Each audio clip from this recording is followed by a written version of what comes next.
معروف لوک اور صوفی گلوکارہ صنم ماروی نے پاکستان کے سفارتخانہ اور دی لاول تھیٹر کے اشتراک سے پیرس میں منعقدہ تھیاتر دی لاول تھیٹر میں اپنی پرفارمنس کے ذریعے حاضرین کو محصور کر دیا، جہاں فرانسیسی اور بین الاقوامی ناظرین کی بڑی تعداد نے شرکت کی۔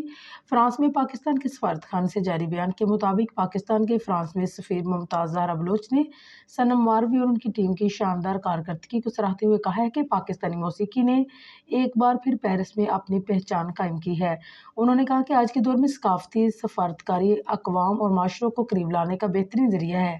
ممتاز زہرا بلوچ نے صنم ماروی کے فروخت شدہ کنسرٹ کی کامیابی کو پاکستان کے ثقافتی تشخص کے فروغ کے لیے ایک خوشائن پیش رفت قرار دیا۔ اس موقع پر صنم ماروی نے کہا ہے کہ موسیقی زندگی کا ذائقہ ہے اور ہمیں اپنی روایتی موسیقی سے بے پناہ محبت ہے اور پیرس کے بین الاقوامی سامعین کی پذیرائی اس کے لیے ناقابل فراموش تجربہ ہے۔